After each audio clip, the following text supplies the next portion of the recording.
What's going on, everybody, and welcome to the end of our Madden 20 cycle, the XCFL Award Show.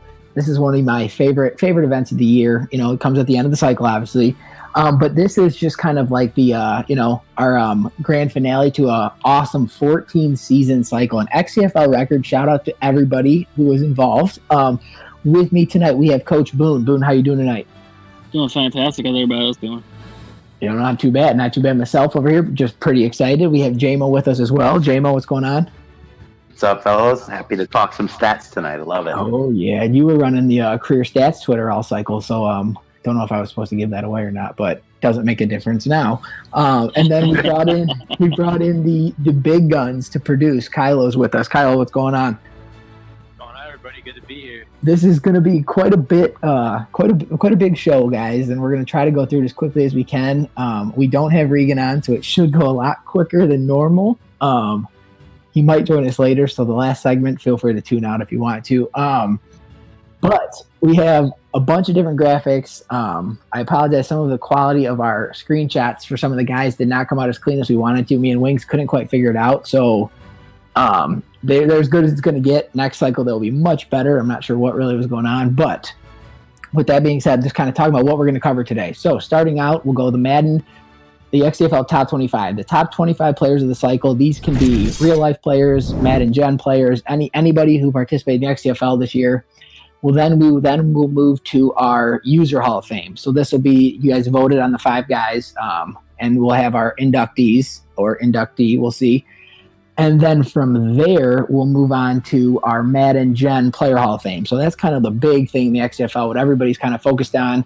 And that is going to be, I think we have 25 guys that we are electing into our Madden Hall of Fame from this cycle. 14 seasons produces a lot of Madden Gen drafts, and we had a lot of stud step up. So, and then we'll finish off with the little survey everybody filled out to vote for certain awards, superlatives, as J-Mo and I were talking about earlier.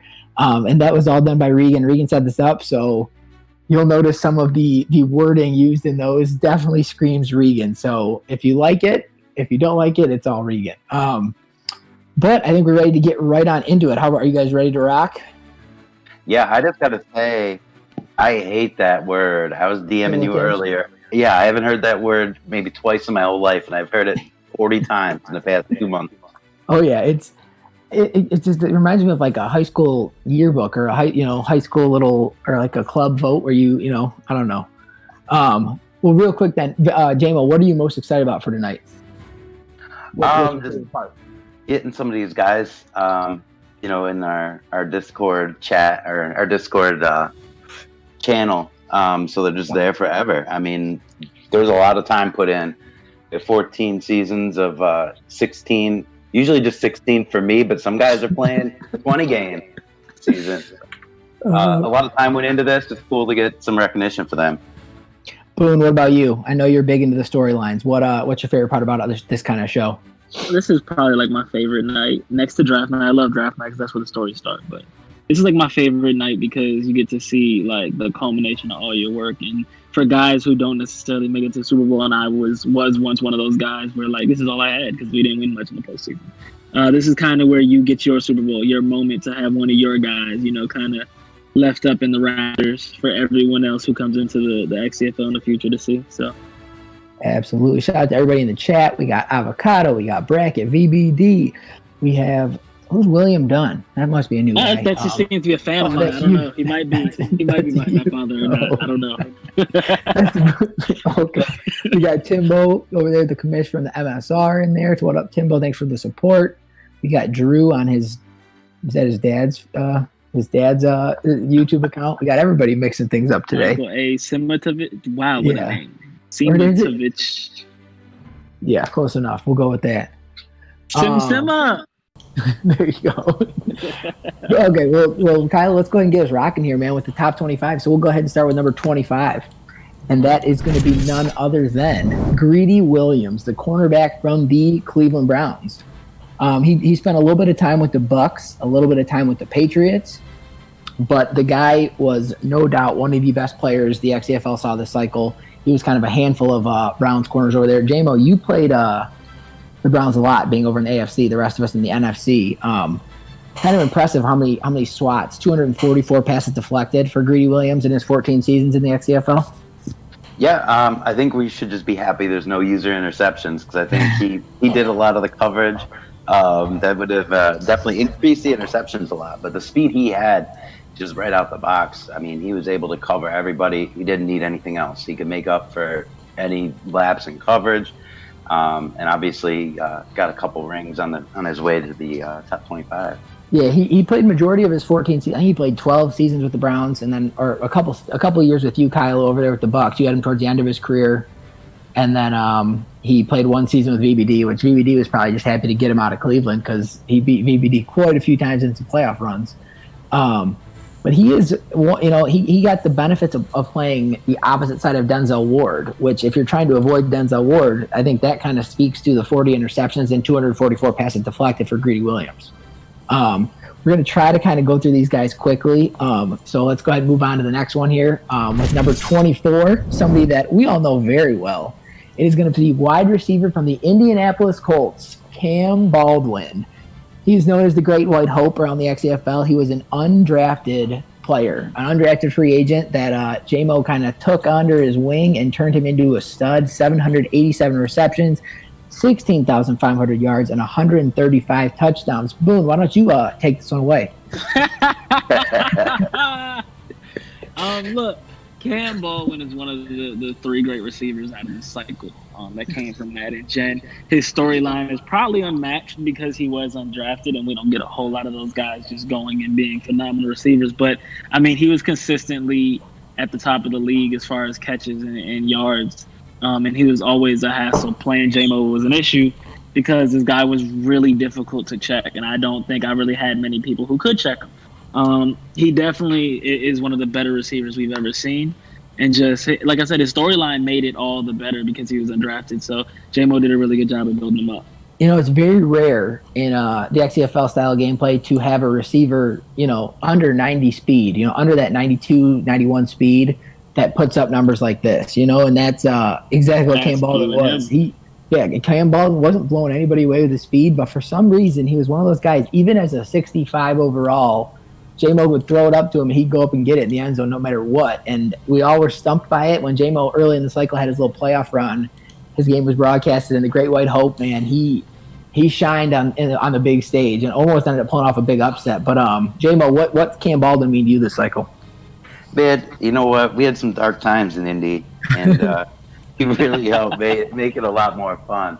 I'll tell you that. He wasn't fast, but he had a really good juke move too. I think he had a lot of his long plays outside of the deep balls, which I would just heave it up. A lot of them just came from curls, and he would juke out the corner, and then he would get tackled before the end zone because he was so slow. Oh, he's a big dude. I mean, what was he? 6'6"? 6'5", He's a big guy. Yeah, big guy. 30, yeah, big boy. Yeah, all right, so he's fun. We go from one receiver to another receiver here. Moving on to number 23, and it is Adam Sunshine Raymond. The GOAT. Some in this chat might say he should be higher, and by some I mean Boone. Absolutely. But Top I five. think Boone should just be happy he made it ahead of Cam Baldwin. So he's sitting here, 12 seasons in, 804 receptions, 16,400 yards. So just came out short of Baldwin's receiving yard number, but 162 touchdowns. So you ended up this last couple of seasons blew Baldwin's touchdown number out of the water. Kyle, we'll go to you here. You played Sunshine Raymond a few times, with the luscious blonde dreadlocks flowing from his helmet. What's your take on Sunshine Raymond here at number 23? I mean, he just feel like he's been a force the entire cycle, and he's got the speed. He can go for the jump balls. He can do some of that stuff, and Boone definitely liked to throw some jump balls to him. Sometimes it didn't work out, but Sunshine Raymond's just that type of receiver where he can go up and get those. It was really fun to watch him play sometimes.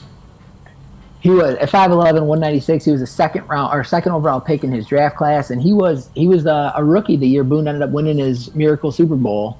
And he wasn't a huge part of that run, but he did show up in the playoffs. Well, hold on. He made the catch that helped me beat Van at the end of the game. Yeah, he did. He showed up in the playoffs. I gave him credit for that. But we all know that was the girly Super Bowl. But Boone, wow, real quick with you. Disrespect. Real quick with you. I'll let you take the floor real quick. Talk about what Sunshine means to you through the cycle.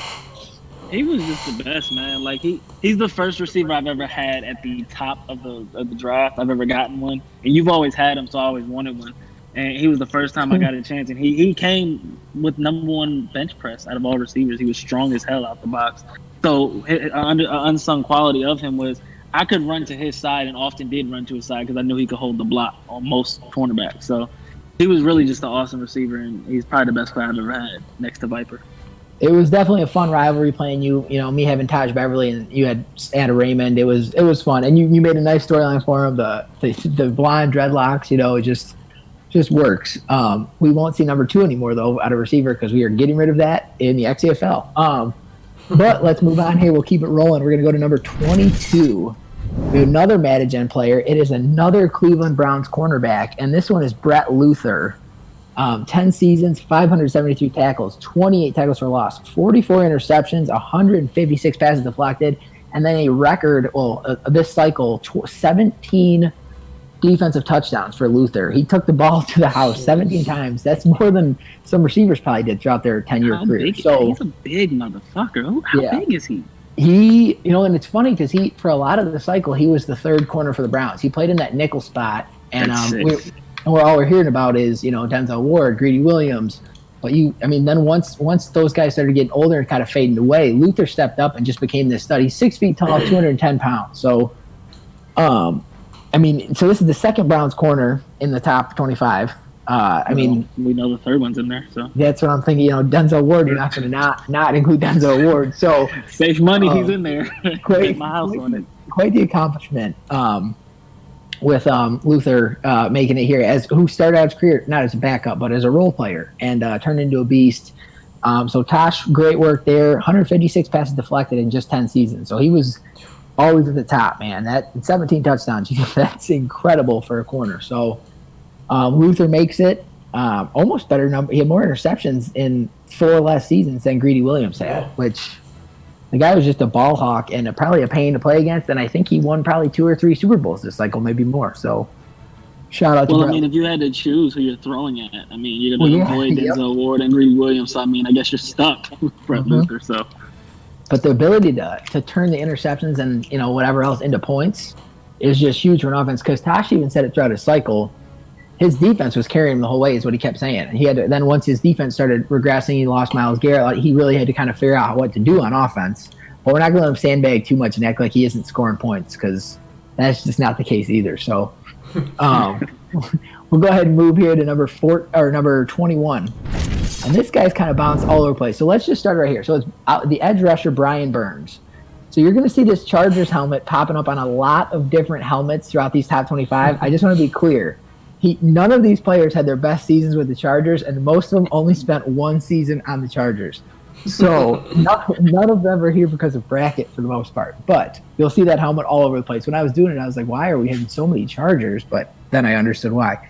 He's the Woodhouse with the XCFL. Yep. Burns started out with Brian, and Brian quickly found out that you could just loop around the offensive line and come up with a ton of sacks with these fast edge rushers. And we had to shut that down with a brand new rule right off the bat, maybe 5 weeks into the new season or the new cycle. But Brian put up huge numbers with Brian Burns when he was in Carolina, and then he ended up sending him to Brent at the time with the Arizona Cardinals. Yeah, and Brent traded him Kyler Murray. It was a huge blockbuster deal, including Brian Burns, Kyler Murray, all sorts of stuff. And then Brent used them. Wings used them when he took over the Cardinals, sent him to bracket, and then he ended up finishing his last season in New Orleans. But 811 tackles, 160 tackles for a loss, 271 sacks. We all know kind of how it went with X factors and abilities on early in the cycle. Some of these sack numbers were way up there, and then 18 forced fumbles. That's what made this top 25 wild. With having 8 seasons of abilities and then the last 6 without abilities. Because you're trying to figure out who are the guys that you put at the top. Is it because so-and-so had edge threat or so-and-so had evasive, whatever it was. But regardless, Brian Burns pops up there at number 21. That's Kyle. Did you ever have to play Burns at the Panthers, or did he leave after you already? I don't remember him being on the Panthers when I got here. I definitely played him on the Cardinals a few times, though. Yeah, you did. You saw him with wings. He was a pain, Boone, wasn't he? You got sacked a lot. Bro, he was the closest thing I saw to freaking Aaron Donald. He was such a freaking issue. I don't care where he was on the field. No one blocked him. No one could double team him. He was such a fucking pain. And that was the thing. You get around that tackle, and then they have a full sprint, and his acceleration was like 93 or something, and he just shoots your quarterback before you have a chance to throw it. J-Mo, you had a couple good pass rushes this cycle. You had Alvarez, who put up massive numbers. I mean, it's probably similar to what Burns did with when you get around the edge and it was a free run at the quarterback. Yeah, not quite as fast. So Burns definitely topped Alvarez on a lot of those numbers. But I'll tell you, having that dominant edge rusher really made a huge difference. And Brian really put in some good work with him, built him up, and then whipped him off to get a quarterback. I still don't know if I would pull off that move. I think you sent Burns and Cam Newton to Arizona for Hassan Reddick and Kyler and maybe a pick or something. But Burns, if we see Reddick on the top 25, then it was worth it. Yeah, well, I can tell you that. Spoiler: Reddick is not on the top 25. So either is Kyler, to say the least. All right, let's go ahead and move on here. Enough about Brian. Move on to number 20. So we're getting there. This is David Mosley, who many would say was probably the best prospect we've seen drafted all cycle. And, of course, it happened to be the year Jack had the number 2 pick overall. And Mosley came out of the box at 97 speed. He spent all 8 seasons with the Redskins. He's really on here for his passes deflected and how many tackles he had. 600 tackles as a corner, 31 picks. Like I said, 141 passes deflected. If you go down to average passes deflected and interceptions per season, he topped out all defensive backs. So Mosley did it all for this team and play next to Zellner and a couple other beasts. Really talented guy. Tyler, I know you had your run-ins with Jack's secondary, and you want to talk about Mosley a little bit? So I remember it was my first season here, and I had a decent run going. I just beat Brian, and then I had to face Jack. Well, I was like, Jack's defense is good, but, I feel confident. I was ready for it. And then I just got hit with Mosley and Zellner and all these guys. I was like, what is going on? Then Montez Sweat with his 90-something speed. And you combine all of it, that defense was just always lethal. Yeah, at every level, too. And Mosley, just 97 speed, he could cover anybody. He had the right abilities. He was a stud. And like I said, you got to be careful giving Jack these early picks, guys, because Grizz says it all the time. Whenever Grizz is drafting the top 5, the draft sucks. But whenever Jack has a top 5 pick, it is a draft that we'll all remember. And sure enough, with Mosley went 2 overall, and it was only because the Saints really needed a quarterback, and they went with Campion. So.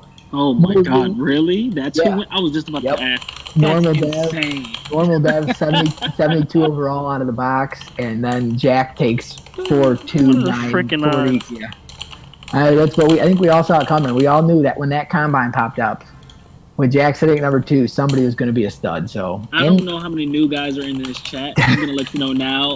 Little secret: if Jack has a guy with number 1, well, I guess it's going to be number 21 next year because we can't do single digits. Stay the hell away from him. That guy is a monster.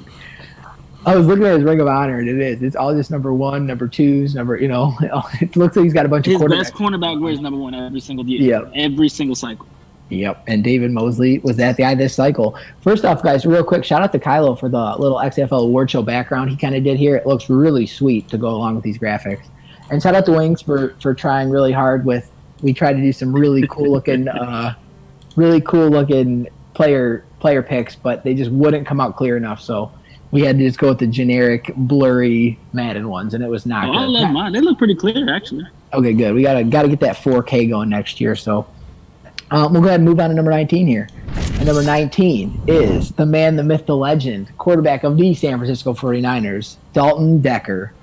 Started his 13 seasons with the Cincinnati Bengals in Double Nut, and he had a terrible experience. And then he ended up moving to San Francisco, and the rest was history. Almost 53,000 yards, 535 touchdowns, 236 interceptions, and then completed 64% of his passes, which is okay, except when you look at Kylo's quarterbacks. Decker was huge for me. Was able to move Garoppolo and snag him kind of early on, which was a huge problem. I tried to actually draft him the first draft, and I couldn't get quite high enough, and Taj Beverly fell in my lap. So can't really complain there, but Dalton Decker, one of those guys that will go down. He made my Ring of Honor. He's up there with Overhauser and Starkey, but he did not win the Super Bowl, did not win a lot of playoff games. Just couldn't get it done when I needed it most. So good cycle, big time stats. 535 touchdowns in 13 seasons is huge, but didn't get it done for me. But shout out to Dalton Decker. We won't spend any more time on him though. We'll move on. That was probably the elite reclamation project. Coming from Cincinnati, he was absolutely terrible. He might have had half his interceptions in his first 2 years. Yeah. Listen, 50 interceptions in his first 2 years. Out of 14 years. You saved his career, man. That's crazy. He turned it around a little bit, man. Wings real quick in the chat says, need to use that Brian donation 4K screenshots. Yeah, Decker, he was in a rough spot, and it just kind of worked out where the new 49ers guy came in, and we ended up making a little deal, and I ended up snagging him. So I was pretty happy about that. But he did come over with normal dev, and that was a whole project to get him up to X Factor. But it worked. Somewhere Ethan Nance is laughing at that 236 interceptions. Way down on this list. So we'll get to him later. Which I have to say, I rechecked Nance's stats 5 times when I was typing them in. I was like, these can't be right. This number can't be right. And I was like, okay, it's right. I promise you he's in the top 10 somewhere, and I didn't even see the fucking list. Oh, yeah. All right, so here we'll move on to number 18. This was another late-round pick, and it is the cornerback for the Denver Broncos, Titus Shaw. Higgy snagged Titus Shaw in, I think, the 4th round, and he ended up hitting his 2 scenarios early on, got the big XP boosts, and the rest is history. Titus Shaw became a 99 overall. He also scored 16 touchdowns as a defensive back. Snagged, almost picked off 60 passes, 145 passes deflected. He was kind of that cornerstone for the Denver Broncos secondary, which, that division had a down cycle. But Higgy he was a powerhouse in the playoffs. He made, I think, 3 Super Bowls. But Titus Shaw was a big reason for what he did over there, and he was, really happy to have him, especially from a 4th-round pick to get this kind of production. J-Mo, what do you think? You had a couple rivals with Titus Shaw. Yeah, 5th-round pick, actually. 5th-round pick. There you go. Yep. Yeah, he just had a monstrous career. I feel like Sean may have given him some of those. He really probably got the best of Patrick Mahomes over there. Yes. But just checking out his stats, I mean, it's pretty wild.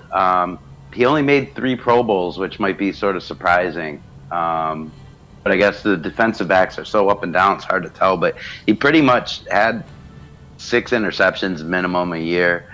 A lot of deflections, obviously, as we see here. Yeah. He was just a monster, man. He shuts down the side of the field. That's the other thing for the defensive players. The Pro Bowls are all screwy for how they select players, even linebackers and stuff. When I was doing some of the plaques, I was like, "There's no way so and so only made 3 Pro Bowls in his 13-year career." So who knows? Yeah, we don't know what Madden goes off of with that. But Shaw was definitely.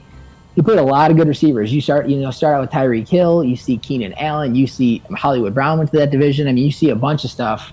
And you could throw Shaw anywhere on the field, and he was one of those guys that was going to shut it down. I think he's still a 99 overall at 31 years old right now. So, dude's a beast, and that was freaking Van says, when is Josh coming back? All right, let's go ahead and move on here to number 17. This is another guy who hopped all over the XCFL. It is Dante Jackson, the cornerback. He started in Carolina. He was traded to the Jets. He moved to the Cardinals and finished up his career with none other than the Chargers. But Dante Jackson, 73 interceptions in 12 seasons, which ranks up there. I think he ended up finishing, I think he finished 2nd all-time, 3rd all-time in interceptions, for career interceptions, according to the NFL rankings up there, with 81 maybe something around there. I believe he was 3rd, yeah. Yeah, because these stats are only the stats you see when we play our XCFL. So it's not his entire career, because obviously he was in the league before XCFL. But he started out in Carolina. He has that crazy. I think he started out with 97 speed, and then he ended up getting traded for Quinnen Williams, and then he got moved to the Jets for somebody else or the Cardinals. And I mean, he put up huge numbers. Even because me and you played him when he played with the Cardinals. And Wings had him, and he switched him to number 1. And I just remember number 1 was running all over the place with this crazy ankle tape, and was scoring lots of touchdowns.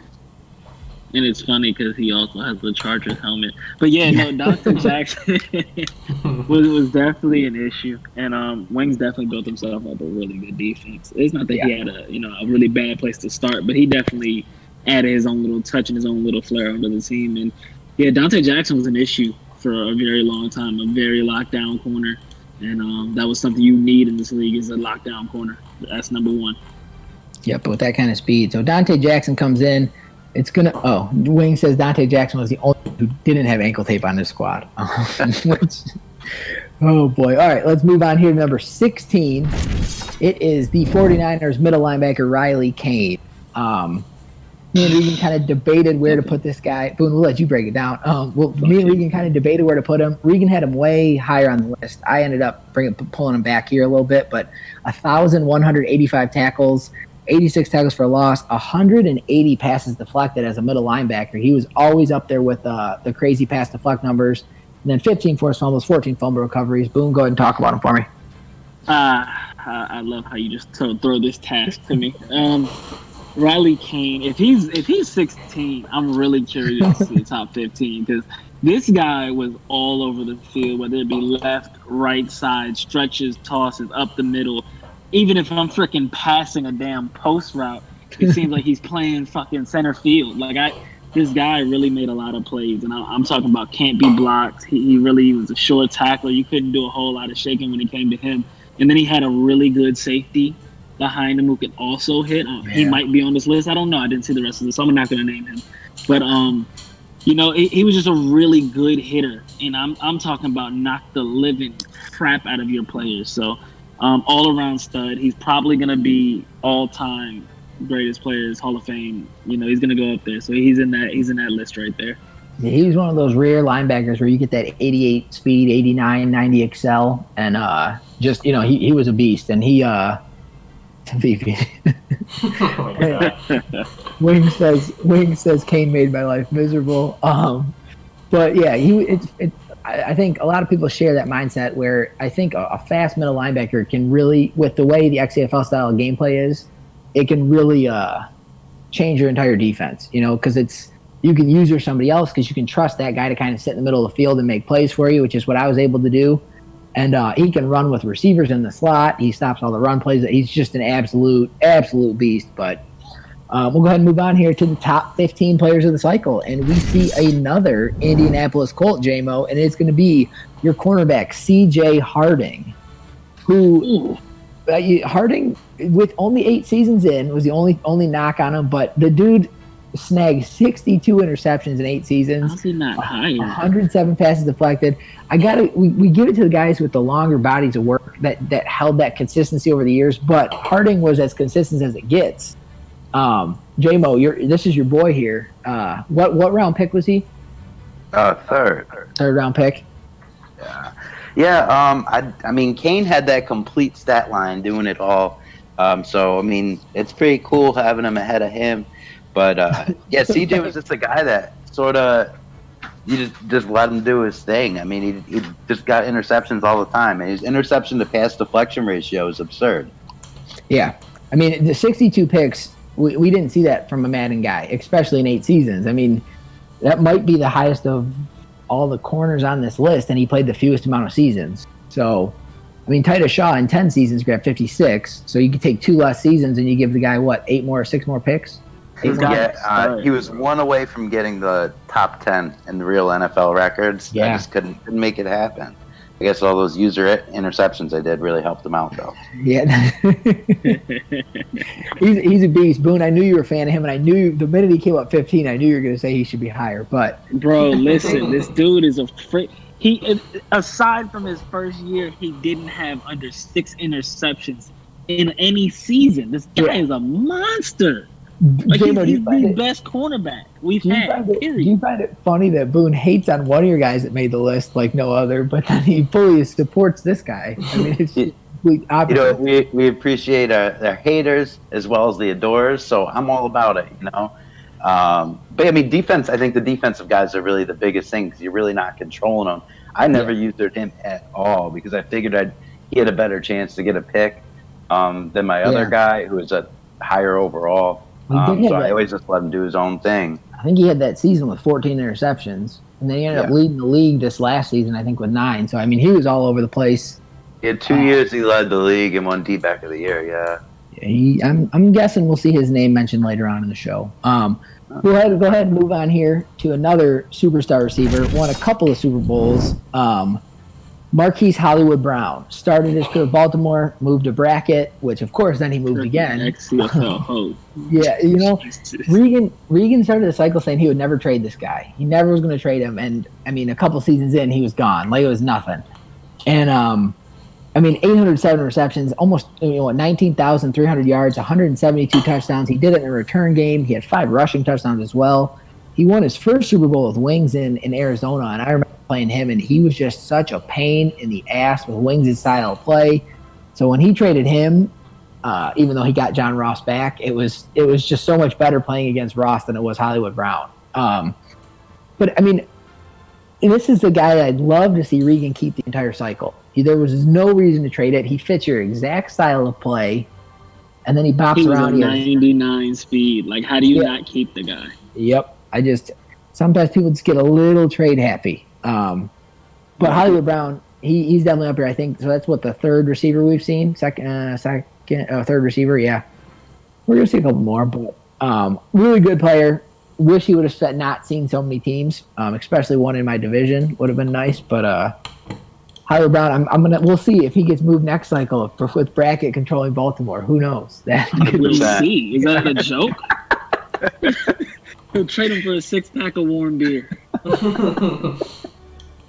As long as it's not to Kylo Tosh or Higgy, I'm good. So we'll go ahead and move on here. It is going to be a New Orleans Saints / Tennessee Titan cornerback Marshawn Lattimore.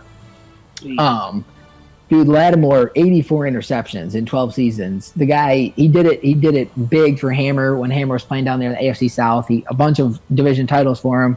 113 passes deflected. I would normally be impressed by the 8 touchdowns, but not when we have guys scoring 17 times. So got to get your touchdown numbers up. But Lattimore was as consistent as it gets too. So that's one of the corners that you'll see ahead of CJ Harding, just because he did it for 12 seasons and he did it big. I think he ended up finishing as the NFL's leading interception getter throughout his career. So, I mean, that's just a hell of a career. JMO, I know you threw a bunch of interceptions to this guy. Bro, he was a monster, man. You throw a pass, you have like a 4-yard advantage, and it's just gone. He made diving picks all the time. It was aggravating as hell, and it was right off of Dory Jackson, who used to do the same thing. And he put him on Cam Baldwin, and then I'd have to go somewhere else, and I didn't like that. And I want to get the ball to Cam Baldwin, so that was definitely tough. But yeah, he did lead the career, including his before XCFL, ended up with 91. But the 84 he had here would have still led the league. So very, very impressive. Hell of a career for him, and like you said, he was paired up with Adoree Jackson. It was just a nasty duo over there in Tennessee. So we'll kind of not speed these last guys up, but kind of move through them a little bit. I'll just go to one of you guys. So Kylo, get your buttons ready over there. But we'll move on to defensive end DeMarcus Lawrence. Only 9 seasons. He retired, earlier on in the cycle. That's what happens when you play 14 seasons. DeMarcus Lawrence was a serious problem with abilities on. Dude had 7 sack games, 6 sack games. I mean, it was a regular thing with Van and the Dallas Cowboys. But I mean, 284 sacks in 9 seasons, 17 forced fumbles. I think he had unstoppable force was his archetype or his ability. But Boone, I know you played against him in the NFC a lot. I saw him in the playoffs almost every single season in the wild card round, and it was one of those guys you had to commit blockers to, extra blockers to. Well, mainly you had to run away from him. There's no reason to go that side because that side's not going to end well for you. So he's one of those guys that you just have to take notice. You see 90, you see the sleeve, and you're like, okay, let me go left. Left looks better now. Well, that's the thing. With a lot of times, Madden lets the elite pass rushers be elite run stoppers. They just get the insta sheds, and then they're right there to make plays. And he ruined all game plans. No matter what, if you're trying to run the ball, whatever it was, he was getting there. So, DeMarcus Lawrence, hell of a career. Shout out to Van. Shout out to Matt from League Crawler in the chat right now. Matt, thank you for all you guys do for the community. We appreciate it. And we'll move on here to another wide receiver, number 11, Scotty Too Hottie Miller. 13 seasons played. He got traded for like a 4th round pick early in the cycle. Nick Z sent him away. Thank God, or else Kylo would have had him when Kylo joined. And Scotty Miller, just the crazy speed. He hit his 2 scenarios and got 20,000 XP both times. And all of a sudden, we're 5 weeks in, and the dude's already at 80 something overall from a 65 overall. 20,900 yards and 182 touchdowns. The only reason he's lower on this list is because there were not many wins in Minnesota. So it was a lot of trailing, a lot of, I don't want to say garbage time stats because he did it all game long, but just not enough wins to boost him higher because he really was one of the best receivers we've ever seen in the XCFL. Kylo, a guy like Scotty Miller with that kind of speed, it just changes the way you have to play defense against a team like that. Oh my gosh. I just remember my first game, like one of my first games here, it's like week 4. I'm just trying to get accustomed to the rules. And I played NWS and Dihu a little bit, so I kind of knew him a little bit. But then all of a sudden, I'm focusing on Odell, and this guy number 7 comes up and just hits me deep like 3 or 4 times, and I'm just face palming the entire time. He's just that type of guy, though. He just takes the top off of defense. Yeah, it's the little number 7, man. All cycle long, NWS loved him. He's already trying to get him from JMO, I'm assuming, from Madden 21. We'll see how that goes, but he was a dangerous man, and he had some huge games where he's putting up, 250 plus in some games. So shout out to NWS for his work with Scotty Miller. That was a hell of a career here. But we are moving on to the top 10. And sitting at the 10th spot is another wide receiver from the San Francisco 49ers. None other than the one, the only Taj Beverly. He's only 10. Wow. Holy smoke. 13. I don't want to. No favoritism to the commission's players. God damn that! He's the most unstoppable receiver all cycle. He was a freaking beast. No Super Bowl. We gotta knock him for no Super Bowl. 13 seasons, 826 catches, 17,600 yards, and an NFL XCFL record for 208 career touchdown catches, passing the one, the only Jerry Rice. At 5'9", Taj Beverly, man, played a lot bigger than 5'9". He was a stud. When you played against him a few times, a whole cycle, a whole lot of times. I'm telling you, look. Yeah, go for it. 3 times a year, 14 seasons, bro, I played him over 50 times. The man is a beast. He's unstoppable. And funny story, you didn't want to draft him. You were not going to draft. I've watched that draft 5 times. You were not going to draft the guy. You drafted him on a whim. But he's a stud, little guy, caught everything under the sun. If you threw it anywhere near him, he probably Decker owes him a lot of thanks for being on this list because this man literally carried everything in San Francisco and was the most stable thing in San Francisco. So he was an absolute beast, a monster, fast as hell, could catch over the middle, could catch deep, could make the big plays with and without X Factor. It did not matter. Yeah, I was pretty excited. Like you said, I moved up in that draft to number 6 to try to get Dalton Decker, and I had a deal to move to get Decker at 2, and it fell through. And I'm sitting there, and I was like, "Well, shit, what do I do now?" And I was like, I guess I gotta go with the speedy receiver, and the rest was history with Beverly. So it was really fun to be able to get him that first draft. You guys know how much I like to do that. So to snag a guy you really want to use and somebody who can really help you win a lot of football games. So Taj Beverly will go down as one of the greats in my time in the XCFL, that's for sure. So, well, let's be real. I mean, he was number 1, and just like Boone said, I mean, the stats he was putting up after X Factor was just as impressive as when he was X Factor. I mean, it was just amazing. Yeah, he put up some really good numbers, like you said, after, even with route abilities, because he did have that post elite. You know how much I love my deep posts. So. Oh, me too. Yeah. But in those slot streaks, those are the special ones. But slot freaking streak. Oh my God! Every touchdown I give up. That Barry Brooks rolled very nicely for me. All right. Okay, so quick question. Hold on. Yeah. Barry Brooks Taj Beverly right now. Barry Brooks. Barry Brooks forever. But we'll move on to number 9, another monster who holds the XCFL record for most sacks in a season. Myles Garrett, defensive end, Cleveland Browns majority of the time, finished off with the Minnesota Vikings. 733 tackles, 121 tackles for loss, 315 and a half sacks. The only reason he's at 9 and not higher is probably just due to the fact that the abilities were a little crazy and helped. Sack numbers were nuts in the XCFL, so they became almost, I don't want to say unimpressive, but it's not something we're like, oh, shit shit ton of sacks, and just everybody has them. But Myles Garrett was one of those guys with unstoppable force that just caused your entire game plan to change. I mean, it was just absolutely crazy what he did to offensive tackles in this league. J-Mo, you want to take over Myles Garrett here? Yeah, man. Was it him that had like 49 sacks in a season? Yeah, he set the record. Yep. It's absolutely absurd. But yeah, I mean, he helped with the X factors and stuff. I mean, he helped that defense tosh. I mean, he was just an absolute monster. I think one game against me, he got 6 sacks. Yep. And I didn't get sacked. Like, I had multiple seasons where I was having 20, 25 sacks a season. And I'd take a 3-step drop, and I'm dropped. 3-step drop. Like, it was just so ridiculous. And I think it was 3 plays in a row at one point. Well, yeah, once they get in that zone, it was it was over. It was wild, man. even when they gave you the double, they put those features in for the double team. That shit was not working. He was throwing both guys aside, and your running back you sent over. It just didn't work.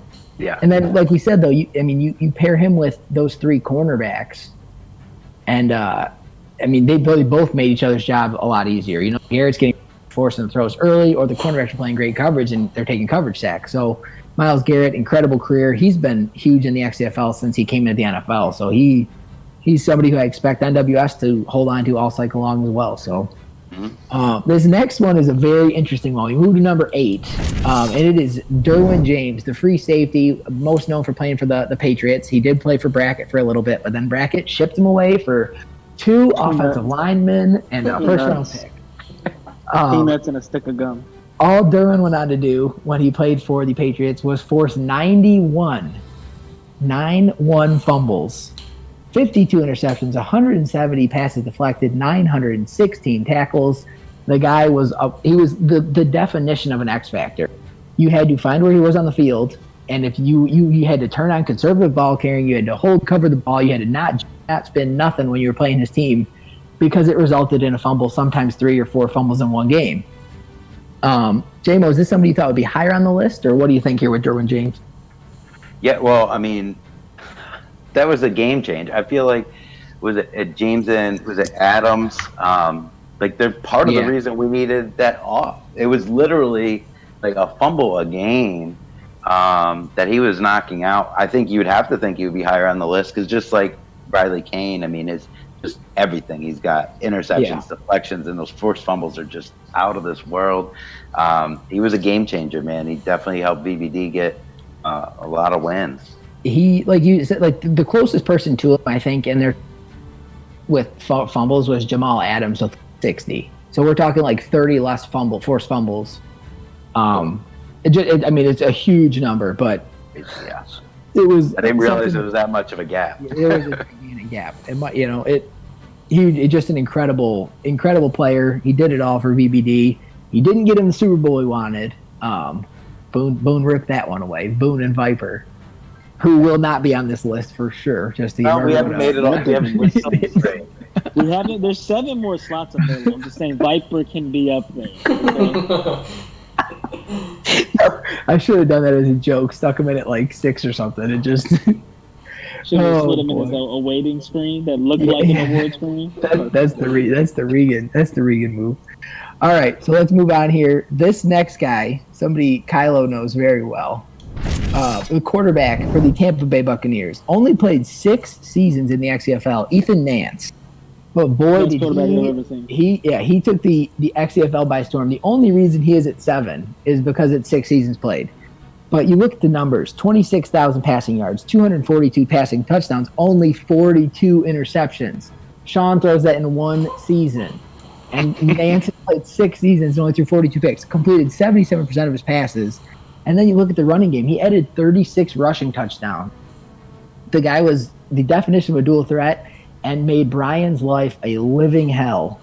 Won his Super Bowl. He has, I think, 3 MVPs, 2 most outstanding players, being voted on, possibly a 3rd one right now. He did it all. Ethan Nance was the best in the biz. Kylo, I'm gonna let you talk about him for a second. I got to step away for 30 seconds to get groceries that were just delivered to my porch. You guys talk about this real quick. So Ethan Nance, where do I start? So I came in here and I was fully ready to use Jameis Winston to the fullest extent possible, and he did well for me. I think he won a MOP too. But after I played a game against Jack. I think it was the NFC Championship game, one of them, where I lost to him. Jameis Winston got injured on like the first play, and he was just getting so old. I was like, all right, it's time to shake it up. And then Ethan Nance just happened to fall to me at pick 20 when Rob passed on a quarterback, and I will forever be grateful to him for that because Ethan Nance came out the box as an X Factor with 83 speed, field general. He was just the ideal prototype quarterback that anybody could ever wish for, and thankfully he fell to me. But yeah, he is just an absolute stud, and I'm really happy that I had him. He's I think one my of the favorite quarterback ever. Yeah, I mean, you literally could just focus on trying to stop him, and you just cannot stop him. I mean, he made so many plays. I think in 6 years, he has more rushing touchdowns than my whole team did. All right, I'm back. Sorry about that, guys.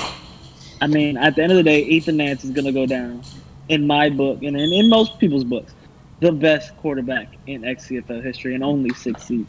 And that's he didn't have a Barry Brooks or any of these top receivers that any of the other guys had to throw to that are in XCFL top 25. The guy, it's just his stats unmatched.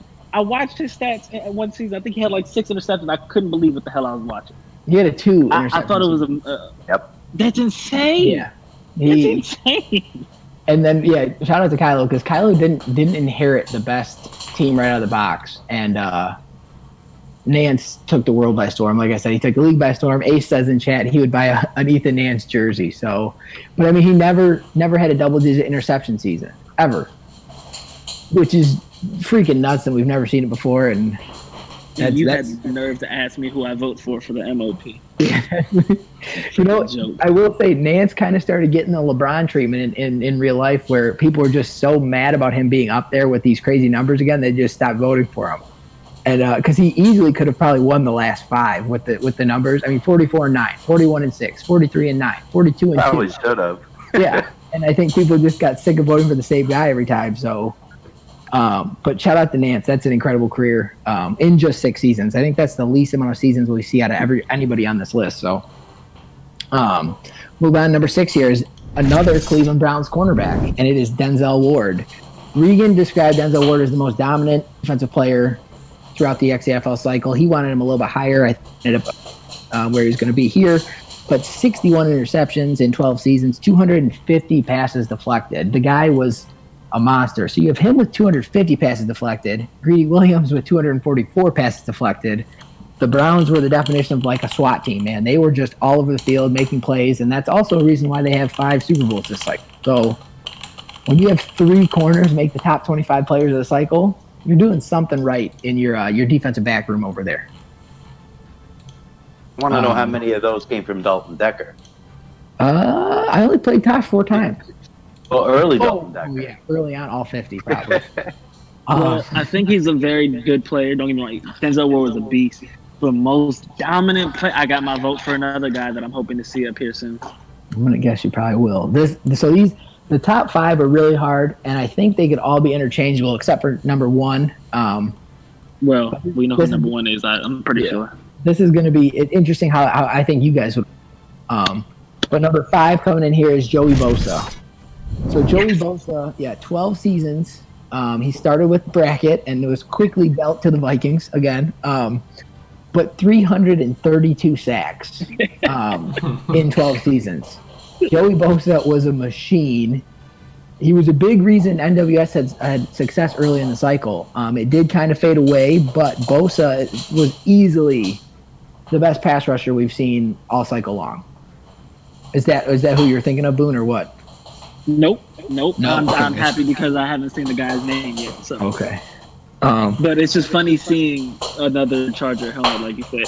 Every time I see him, I laugh. I'm telling you. One Everybody in the bracket team to go be a star. It was I was like, wow, another freaking Chargers helmet. But all right, so then we'll move on here. Bosa was an incredible cycle. Move on to another edge rusher. He did more than just the sacks. This was an edge rusher. Ended up finishing as the Indianapolis Colts. Started as a Redskin. Montez Sweat. 1,000 tackles, 215 tackles for loss, 251 sacks, 18 forced fumbles. He was one of those rare combinations where he was the fastest player on the field sometimes, and he's playing defensive end or outside linebacker, and it just gave everyone headaches early on, especially when he's paired with those defensive backs Jack had. Montez Sweat just put up massive numbers. Bracket said Bosa played one game in a Chargers uniform. Oh boy!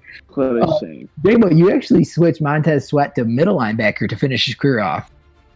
Yeah, you know what? I got so much hate for that trade. I think I gave Jack like 2 seconds. Yeah, but you got him. And he's still on my team right now. You got him out of cap hell though. That's what the rest of the league was mad about. It wasn't that you got him for 2 seconds. It was that Jack had to make a decision. Well, I made the decision for him, and I don't regret that at all. No, he was so money. I mean, I had him at the edge at first. Yeah. And he'd still putting up sack numbers, but then I got a young guy, so I put him in the middle to sort of try to get the Riley Kane effect, you know?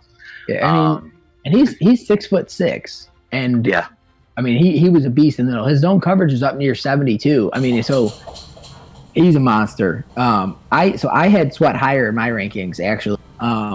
Regan's rankings brought him down a little bit, but I had Sweat easily. You know, you could have put him number 2 on this list, and I would not have batted an eye. His stats were. I mean, most of it came from Jack, accurate. Obviously, but he was a monster. He was just a problem. He was insane, bro. He was such a freaking problem. Yep. So then we'll move on here to a player that a lot of people might not even be thinking about in the top 3. Is this him? I don't know. Middle linebacker for the Dallas Cowboys, Leighton Vander Esch. 1,245 tackles, the most tackles we've seen out of anybody. 170 tackles for loss, 116 sacks from the middle linebacker position, 29 picks, 160 passes deflected, 22 forced fumbles. Leighton Vander Esch put up an insane body of work. When you look at him stacked up against any other player in the XCFL, it's one of a kind, and I've never seen anything like it. With Van loved his man blitzes, but at the same time, the dude's still in coverage, swatting 160 passes. So I don't know. This was a given for me. Boone, I don't know who you're thinking about because the next 2 guys are offensive players. So. Interesting. Wow.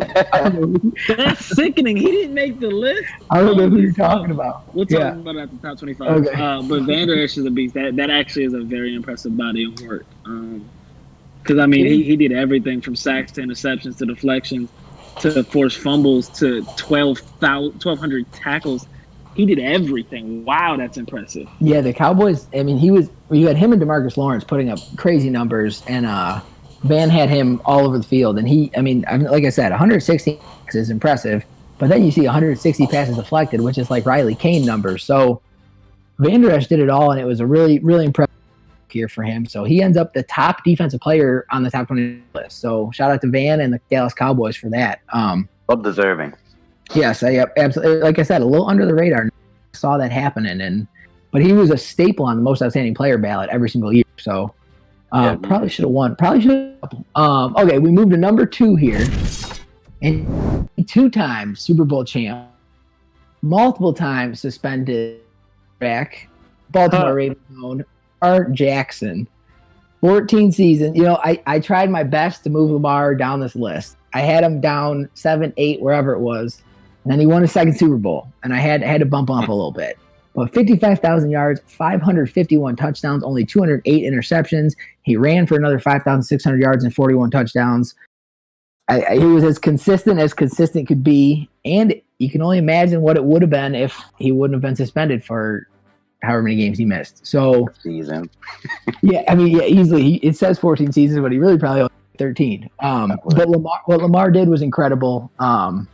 The one thing we can say with Regan is it's not like he was breaking scrambling rules or things like that to abuse the system there. It was more just him being an idiot.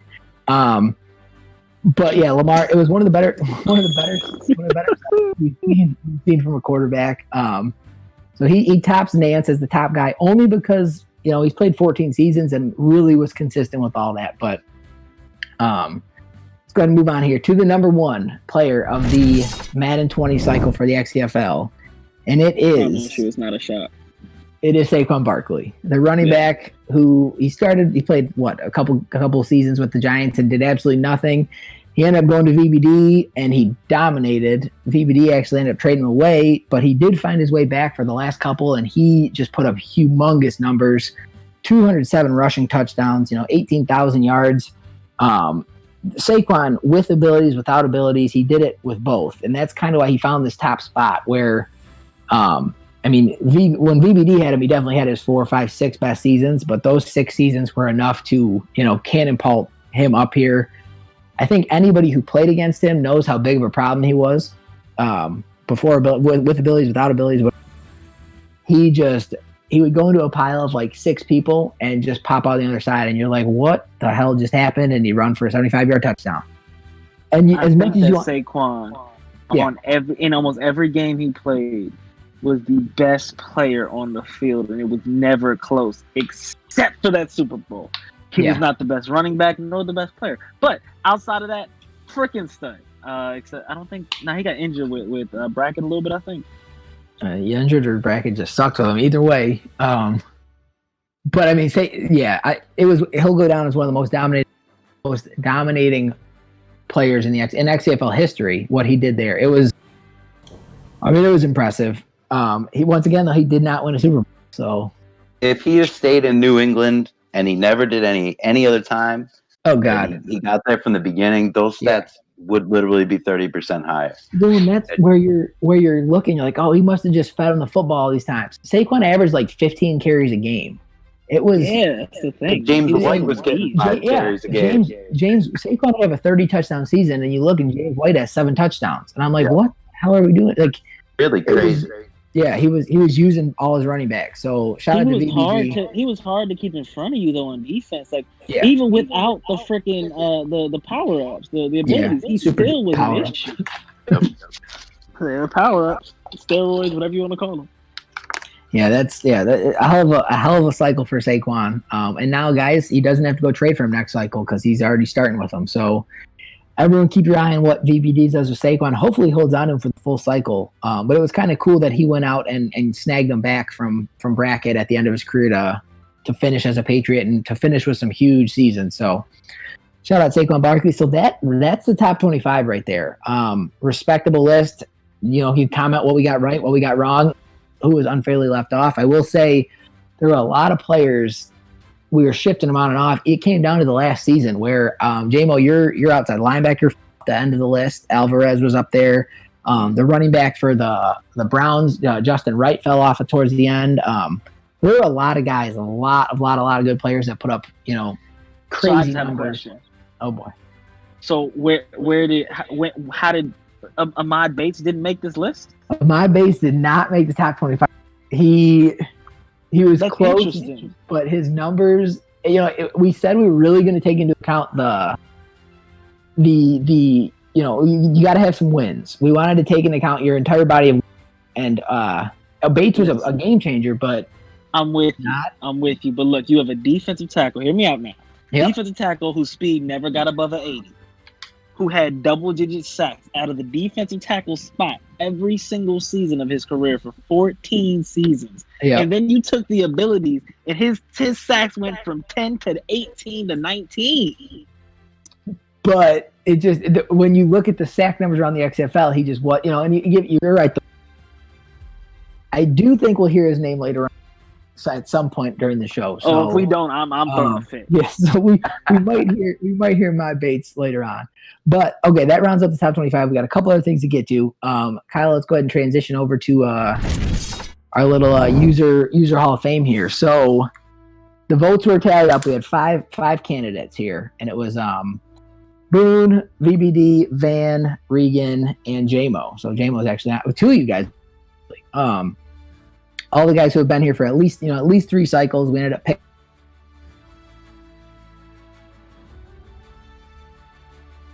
Hello.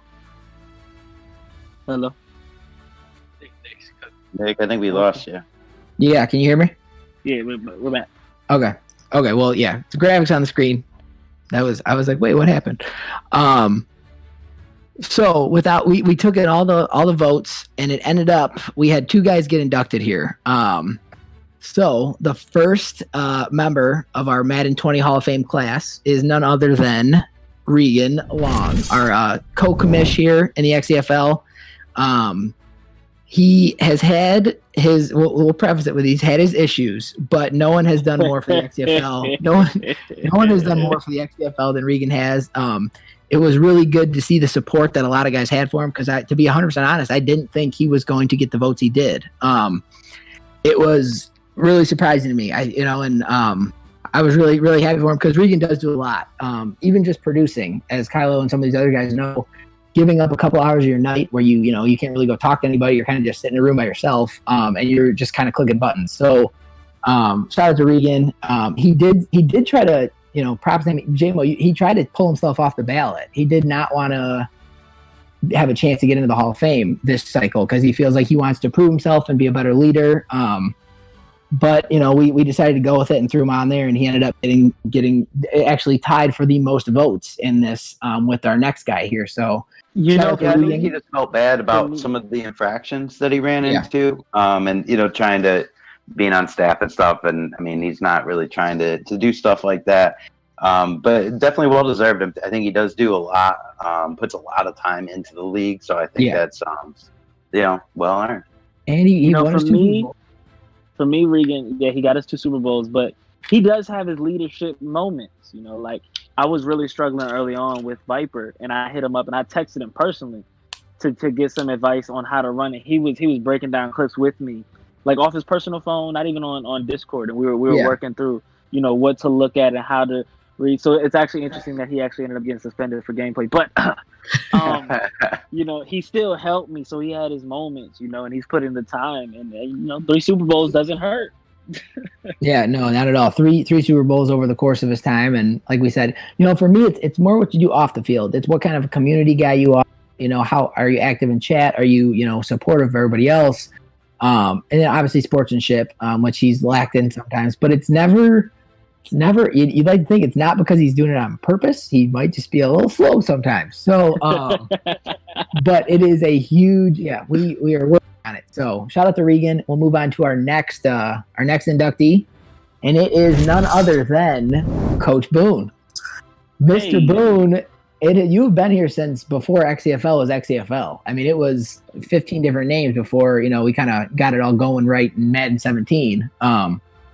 But you've been here from the jump. You kind of exemplify what the content aspect of an XCFL member. You hop in any broadcast, any chat. You're down for whatever. You create these storylines. You're active on Twitter, the articles, your mock drafts from cycles ago. I mean, you were actually the only one I voted for this cycle. You were my one vote that I used, and it was a no doubt guarantee Boone was going in. Like our last inductee, Boone has had his fair share of issues as well. But Boone was 100%. It was the one guy getting my vote because he's exactly what I want all our XCFL members to do. If he does have an issue, he comes right to me in DM, and we work it out. And usually, and it always ends on a positive note. And he is one of the guys always there for the community. So shout out to you, Boone. J-Mo, Kylo, you guys have anything to add on either of these guys before we let Boone take the floor? I'll talk real quick because I told Boone one night when we were on a chat after a draft show or something, I'm like, you're gonna be my vote. I think it was easy, man. I mean, he's been here for so long. He brings a positive attitude to the chat.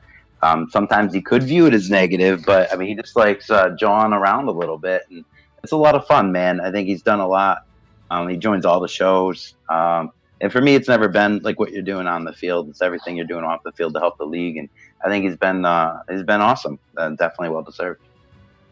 Kylo, you got either anything on Regan or Boone? Yeah, I don't really know a whole lot about Regan. I did, I've seen what he's done this cycle, but I definitely put in my vote for Boone, just because he's always had a good attitude. He's always come to me, this is the only league he's in, obviously, and he's always come to me with asking for advice about gameplay or content. He's asked about how to stream and stuff, and I helped him out there. He's always looking to improve himself and his content abilities, his gameplay abilities, everything. And it's just really nice and refreshing to see from a guy who, no offense, Boone doesn't really win a whole lot all the time. But let this cycle define me. Oh, God. It's all right, man, because you're working at it and your content game is there, so that's all that really matters, man. So good stuff. He's talking to me like a Rob. Wait, I I got one more question. Nick, has Boone gone to you for advice too? Boone's gone to everybody. Well, I don't see it in my DMs. I wonder why. Well, what's going on receiver here? wasn't better than Sunshine. You know, that's what it came down to. Boone, you can go ahead and say a little something here if you want to. Hey, look. Thank God. Hold on, first off, thank appreciate God it. Regan got here because we couldn't let Regan say anything. It would take forever. But Look, go ahead. man, I appreciate it. Want to thank you guys all because it takes more than just me. I think I do this every time. You know, I always thank you guys because you guys put together a league that does what I always enjoy doing, and now it's just on a bigger scale with 31 other guys and then the wait list. But you know, it just comes down to enjoying the game and just trying to put out stuff for y'all to play and make sure it's fun for everybody involved. That's what the storyline is about. That's what Top 25 and the Hall of Fame is all about. So, you know, just keep doing what y'all are doing so that way I can keep being great. I didn't even vote for myself. I've never voted for myself. I always voted for Regan. I voted for Regan and J-Mo this year. Yep. But, you know, it's just about having fun. And that's really what it comes down to. There's my bird in the background. Fantastic. Shut up!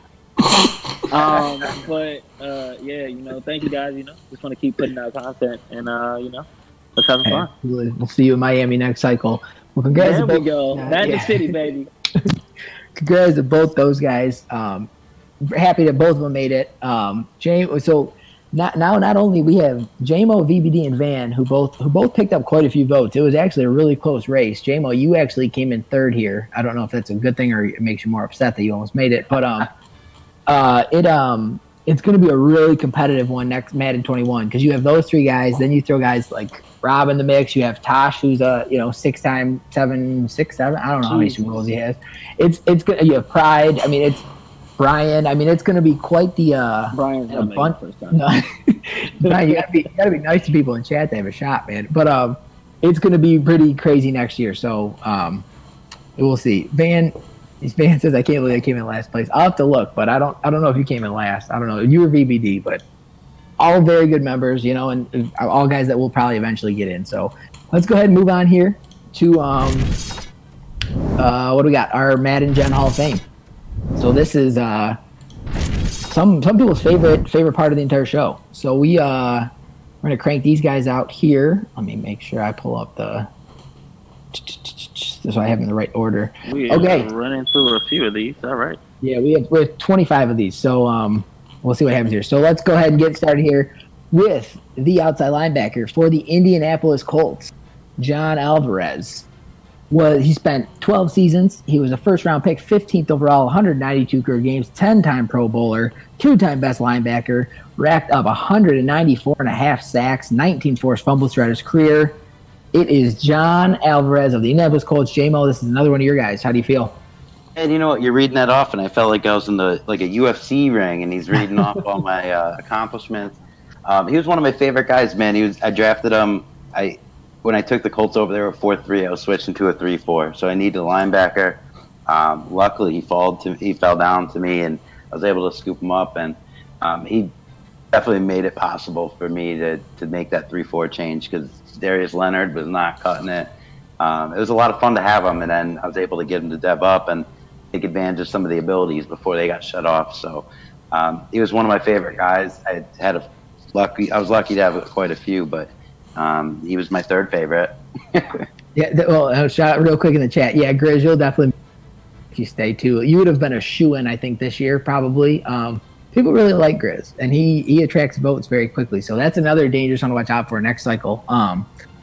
So John Alvarez, our first member of the Hall of Fame. We are actually going in alphabetical order here. So if you're following along at home, you can kind of track when your guy might get called.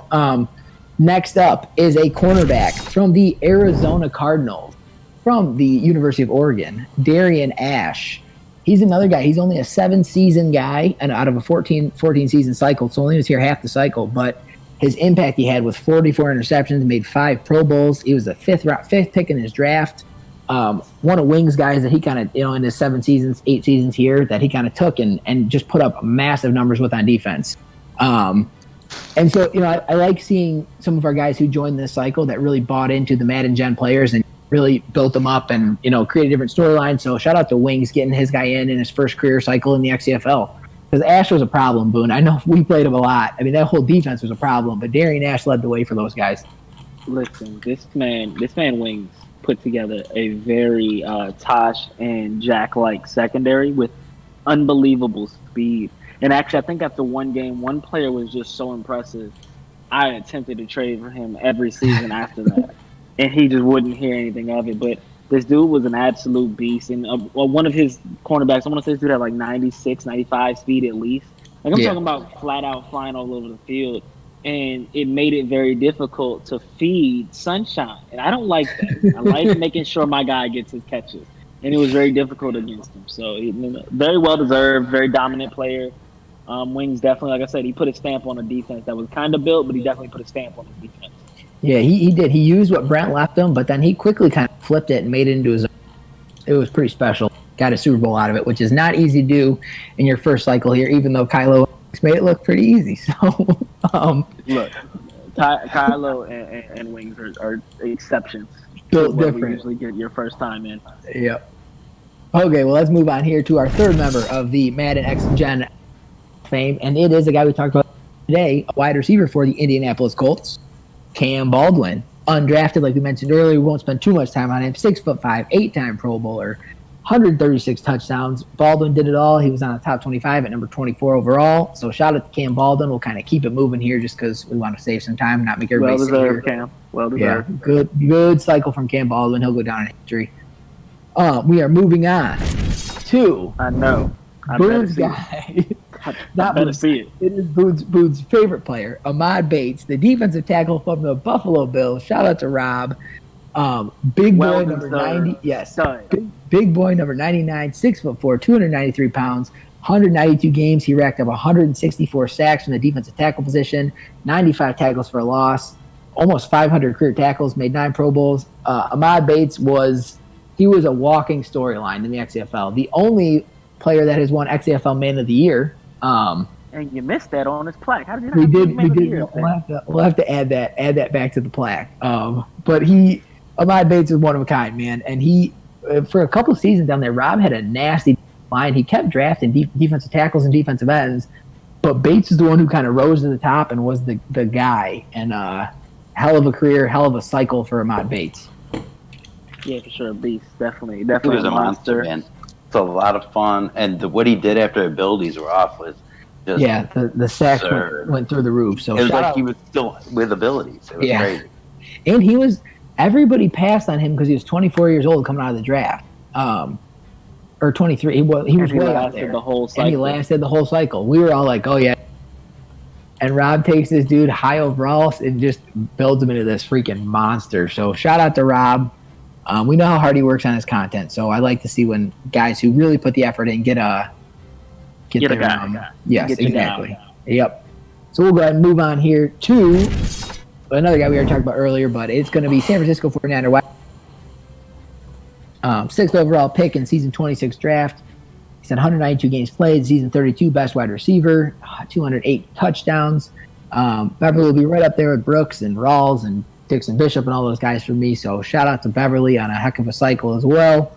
Again, wasn't even wanted by his ownership at the draft day. I mean, he was welcomed. He just wasn't the ideal. He was like, pick. Well, why not? Pick. We had Marquise Gooden. We had Dante Pettis. We had Antonio Brown at the time. We had some beasts, man. I didn't even need a receiver. Yes, I'll take him. Yeah. Yes, I'll take him. That's what he was. That's insane. He almost fell to Higgy, which would have just been terrible for all of us too. So you guys can all thank me for not letting Higgy. It made Higgy to get his speed receivers. That was. But, oh boy. All right, so he's in the books. Okay, we followed up with another San Francisco 49er, a guy Boone was going to mention earlier on, the 6', 210-pound Deion Cofield, the free safety from the 49ers. He had 937 tackles, and for Madden Gen players at safety, he forced 27 fumbles, which was by far, I mean, he had more fumbles forced out of Madden Gen safeties than any, like by a long shot, and he only had 27. But he also racked up 25 interceptions, 156 passes deflected. He was just a guy at that second level playing behind Riley Kane that just really brought the defense together for me. So one of my favorite players, and I was able to get him at the 3rd-round pick. Rob actually traded up to number 6 to draft him, and I ended up jumping Rob and getting up to 3 to take him. And I didn't enjoy it because I felt bad taking him from Rob, but you got to get higher than 6, Rob, to go get those studs, quicker than that. Oh boy. Okay, we'll move on here, and this is an interesting one because there's another 6-season guy We give him a lot of shit all cycle long, but shout out to Kevin Brackett and Parker Baby Shark Corcoran for coming in and making it in 6 seasons. In just 6 seasons, he had 87 touchdowns, 8,000 yards receiving, 423 catches. He almost had a touchdown in every single game. 4-time Pro Bowler, another one of those 6'6", 220-pound guys that had a little bit of speed to him. So, and that's another guy. Brackett's one of the better storyline builders. He just never holds on to the players. So I'm happy to see he held on to Parker because he good. Some people love the nickname. Some people hate the nickname. Regardless, it's going down in the Hall of Fame. So shout out to Parker Corcoran here. Heck of a cycle. Boone, I know you're a big fan of the Baby Shark nickname. I love the Baby Shark nickname. It fits very well. This guy was pretty freaking dominant. If we had a lot more years to go, like we played like 5 more seasons, he'd definitely be going down up there with the Taj Beverleys and stuff. Like I don't see a reason why he wouldn't, as much as he was forced there. Yeah, he was on pace. He was on pace up there to have the most yards receiving and the most catches, not the most touchdowns, but he was up there if you projected it out. But who knows? He probably been traded again for a 6-pack of one beer. Yeah. Oh yeah. That's yeah. We'll go ahead and move on to the next guy, which is another guy we talked about earlier. About all 49ers appear at the beginning with the early alphabet letters, but it's Dalton Decker, the quarterback. 13 seasons. Man. Yeah, he would have had a lot more best quarterback awards, but freaking Nance came in and just started taking all of them. So there was no chance I was winning any more of those. But Decker pulls into the Hall of Fame, so we'll go ahead and move on from him. We had enough of him early in the show. Okay, this is a guy who has played for 3 different teams, and for all 3 teams, he put up gigantic numbers, even Brackett's team.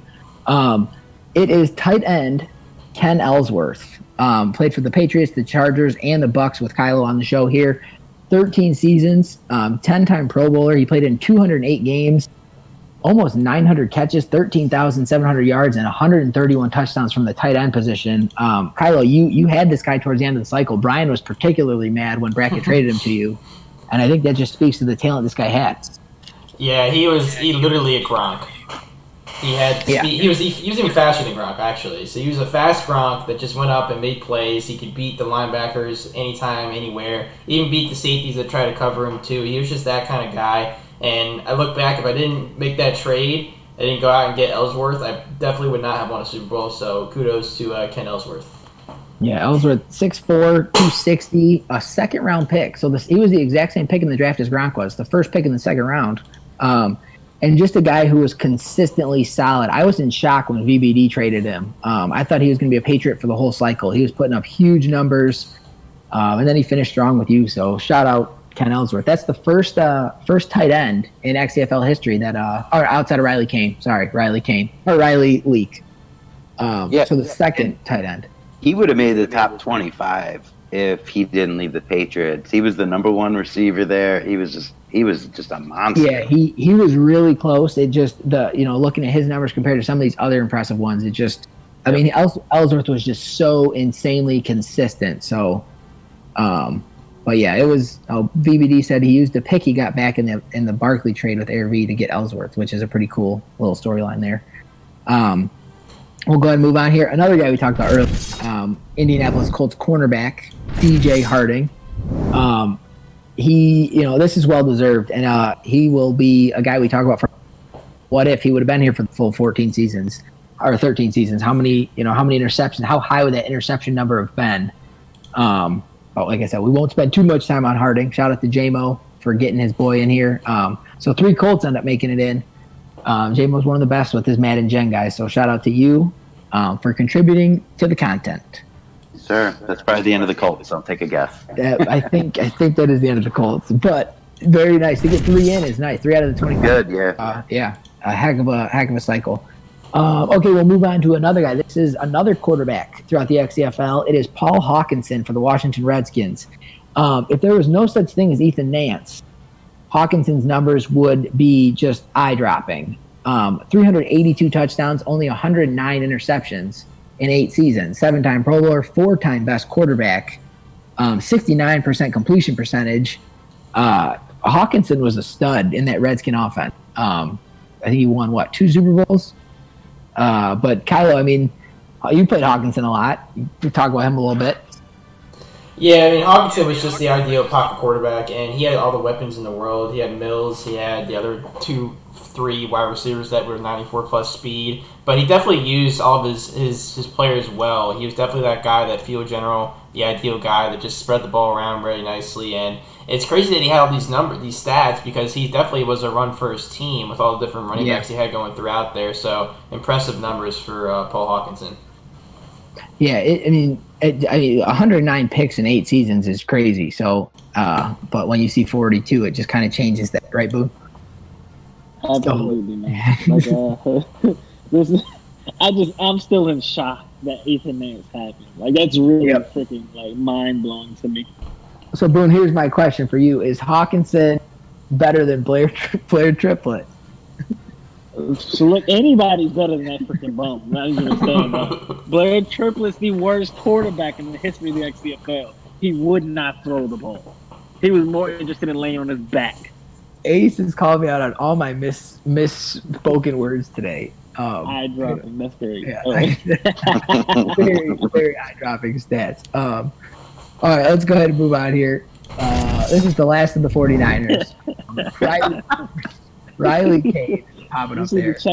Yeah, right. Riley Cade, middle linebacker for 49ers, 3rd overall pick in his draft. We won't spend too much time on him either. Good player. Very happy I had him. Goes down with Ja'Cory Medlin as one of those studs. So, oh boy, that is okay. Let's go ahead and move along here. God. Okay.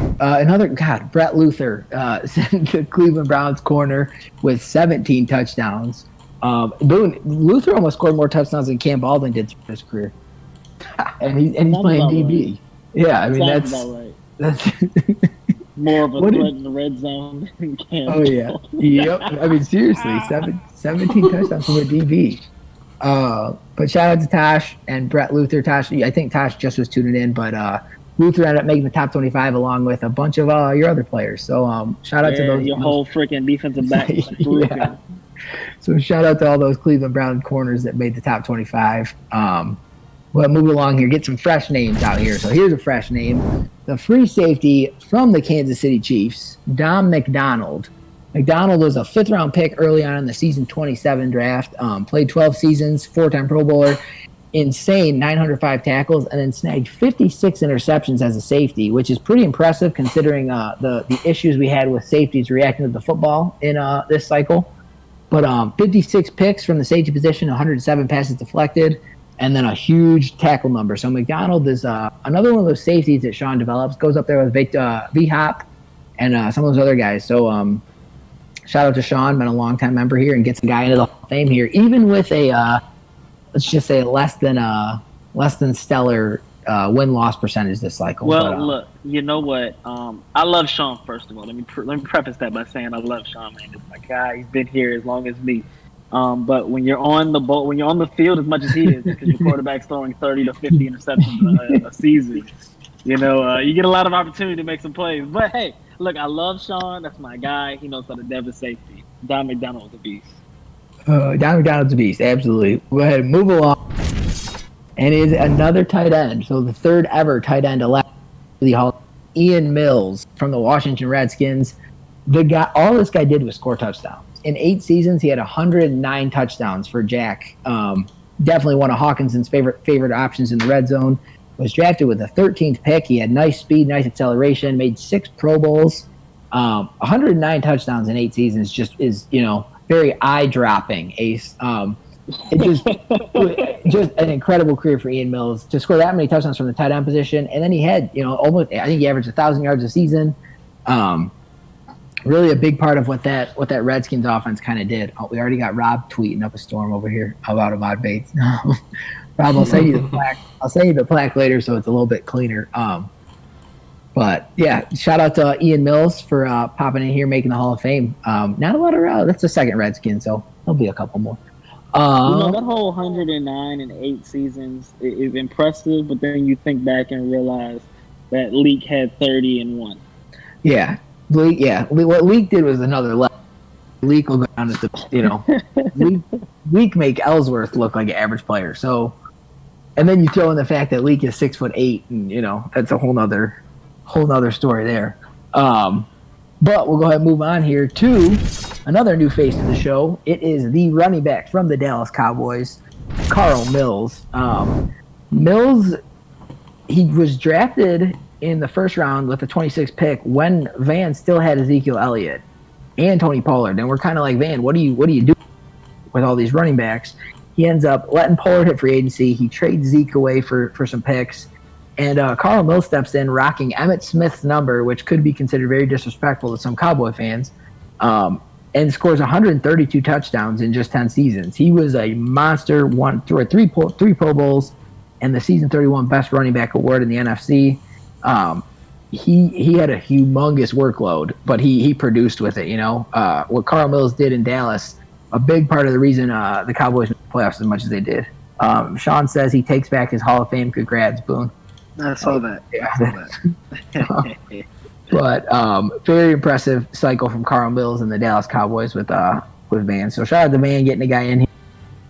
It was a tough running back class to decide who to put in and who not to put in. But we'll go ahead and just keep moving along here, try to get you guys out here so we don't take too much of your time. Cornerback David Mosley from the Washington Redskins. We talked about him earlier. Kind of that cornerstone in the defensive secondary for the 40 or I wish he was a 49er. The Washington Redskins. And we'll go ahead and just then we got Kylo's. This plaque shines a little bit brighter than all the. It's going to be Ethan Nance, the quarterback from the Bucs. I mean, I had to minimize. I had to change the font of his line for awards because I didn't have enough room, so I had to make it really tiny so I could fit all these. But 6 seasons, 6 Pro Bowls, 2-time MOP, 3-time MVP, 3-time Best QB, 3-time Offensive Player of the Year, season 33 Rookie of the Year. You see the numbers on there. 77 completion percentage. I don't think we can talk about Nance enough, but heck of a cycle from a heck of a player. So best quarterback XCFL has ever seen, and that's I'm standing there with you in just 6 seasons. So. Guys, do not let Kylo draft a quarterback early this next cycle. So I'll take one even if I don't need him. Don't let Kylo get a quarterback early, especially one that can run. Then we're all in trouble. All right, let's go ahead and move along here to another guy we haven't mentioned yet on the show. This guy took the lead by storm. He led the league in catches, I think 3 or 4 times. It is Stephon Poole of the Tennessee Titans, the wide receiver. At just 6 feet tall, 207 pounds, he was a first-round pick, 11th overall, 7 seasons. The guy caught 92 touchdowns in just 103 games, 11,000 yards, 6-time Pro Bowler, and he won 2 best wide receiver awards in the AFC. If Poole would have been here for more cycles, this guy would have broke a ton of records. So, I mean, Hammer did a lot of work down there with a lot of matches. And Stephon Poole is definitely his finest piece of work. So shout out to Hammer getting the first Tennessee Titan on the board here in the Madden Hall of Fame. J-Mo, you played Stephon Poole quite often. I know Ace was praising him on Twitter the other day. What's your take on a guy like Stephon Poole? And he was just fast and big, and he was like a fast Cam Baldwin, man, because he could make the acrobatic catches. Try catching him on a crosser. I mean, you really can't unless it's C.J. Harden. It wasn't happening, man. He was just a magnificent player. He actually beat me in the last season on the last second play. He threw the ball and he smashed through and trucked my safety, my 98 overall safety, and took it to the house to win the game on the last play. It was like an 80-yard play. It was just crazy. He was a wild guy. Yeah, Hammer built a nice receiving core towards the end of the cycle. So it'll be interesting to see what he does with the Bears because you're kind of starting all over again. Oh yeah. With not we do have Allen Robinson. Shout out to A-Rob. But let's go ahead and keep it moving here. Almost through these. We got Sunshine Raymond from the Los Angeles Rams making the Hall of Fame here. Like we said, the second pick overall in his draft. 80 games played, 162 touchdowns, 9 Pro Bowls, and the season 30 best wide receiver. Well earned from Sunshine Raymond. Boone, shout out to you. Is this your only your only guy so far that made it in? Coulda, woulda, shoulda. With Boobie Bryson, but man, He was poised, you know, and he got injured back, I think, season. But we had a couple guys. You know, there's a couple guys out there that did have injuries, kind of derail their potential Hall of careers. It seems like Madden likes to get the same guys hurt over and over again. But you know what's funny? If we had shorter cycles, some of these players' stats would have made them, no question, no doubt, Hall of Famers. But because we had 14 seasons, you really had to be like elite, consistent across the board.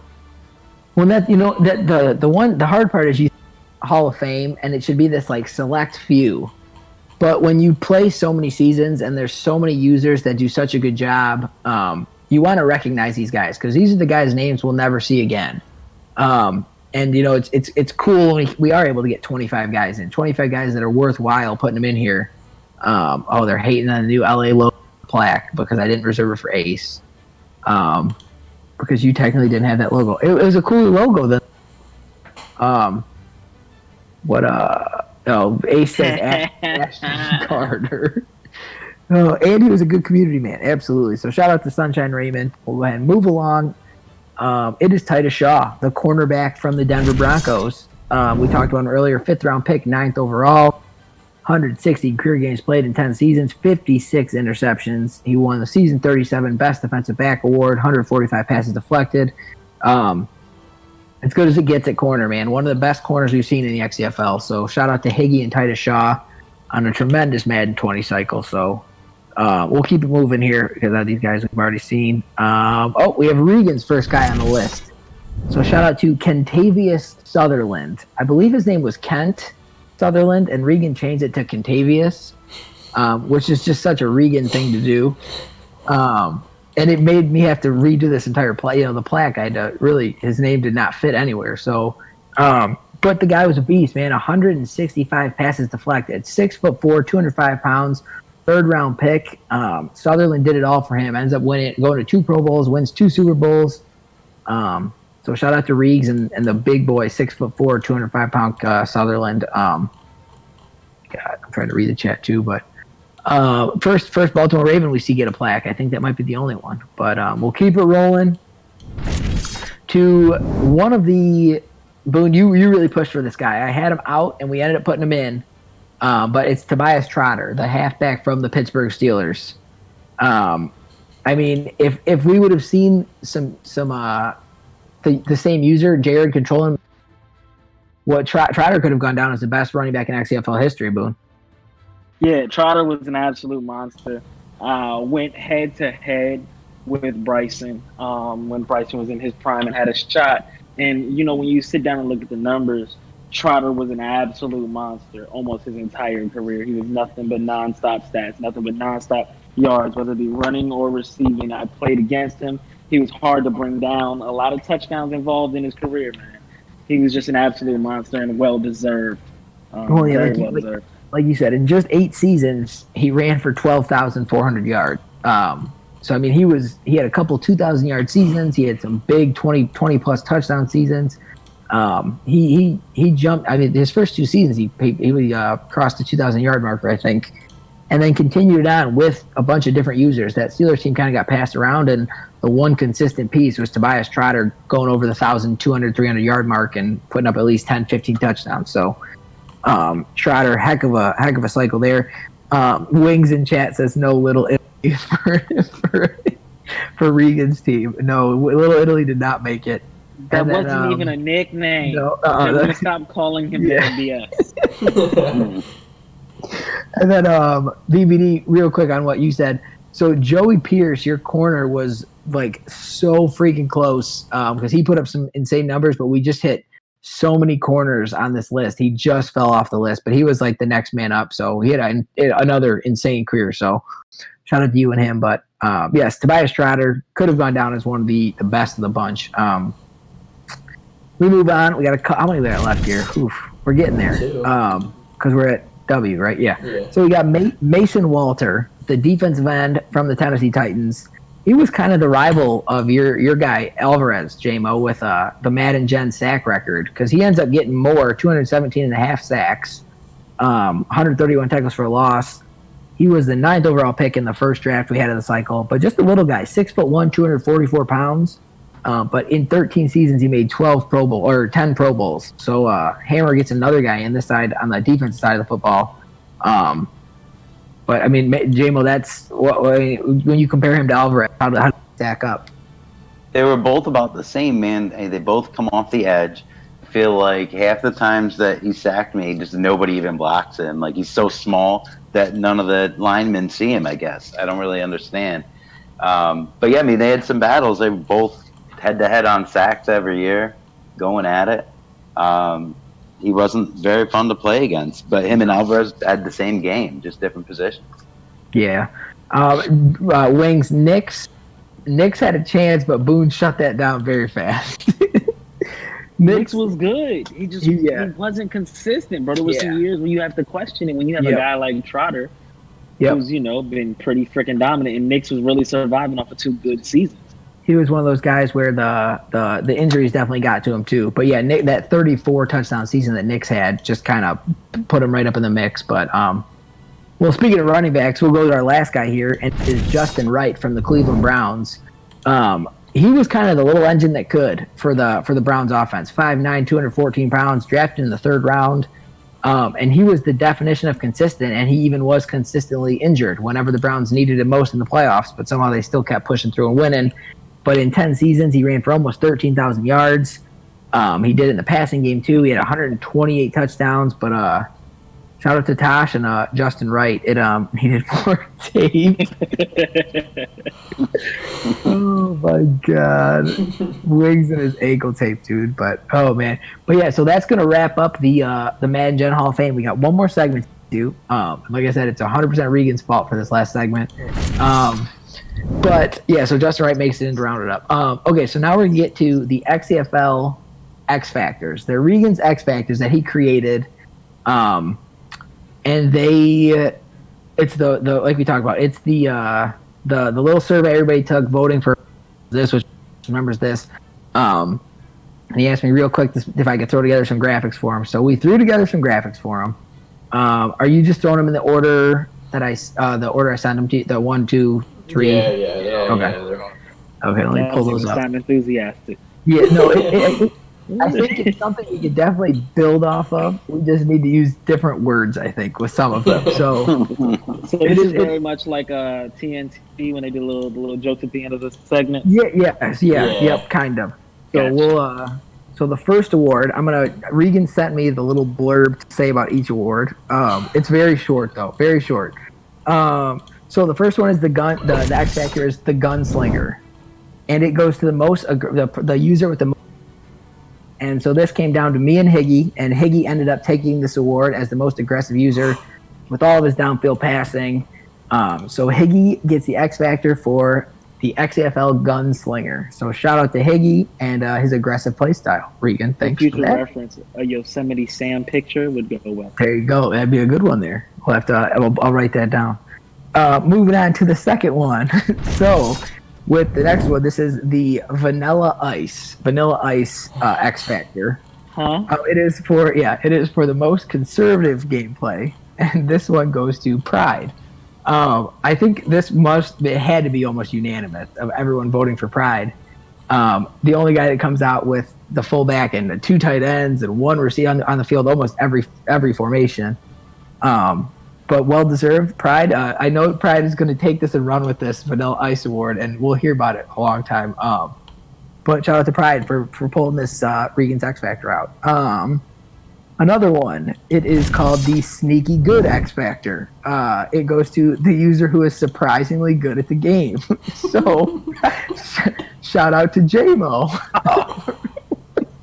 for winning the Sneaky Good XCFLer. I don't know if that's a compliment or not, but probably not. I was trying to figure that out myself, but the league voted you as Sneaky Good. So, I guess, I don't know. Once again, we don't have I guess I'm the only guy who could throw 5 interceptions and still win a game because of CJ Harding getting 5 interceptions. There you go. It's not the worst award on here, so that's a it could be worse. Let's just say.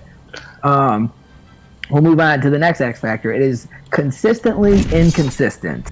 And this one goes to it goes to the person who is sometimes elite and sometimes ass is the words Regan used. So shout out to NWS for winning the X Factor for consistently inconsistent. They say definition of backhanded compliment is what Ace says in the chat for yours, J-Lo. Yeah. It's funny, we got another member of the show who gets one of Regan's X Factors, and it's not Kylo or myself. So shout out to Coach Boone for winning the X Factor called Leprechaun. It goes to the luckiest user in the XCFL. You know what? I'm gonna stop disrespecting it. I just don't get it. You let this one cycle define everything, and I don't appreciate it. Okay. The league Before this, I was a 500 winner. The 500 win percent guy. Okay. The league. Okay, so real quick though, VBD says for JMO's thinking more along the lines of their record, good they. So it is a compliment. See, JMO? Well, VBD's going to say that because he just blew me out in our last game. I didn't even score a point, man. Really finish the cycle on a good note. That's yes. This is what Regan hounded you to fill out. Yeah. This is exactly what Regan wants to fill out. All right, so the next one is the XCFL Draft Dodger, the guy who consistently gets steals in the draft, and it goes to Jack.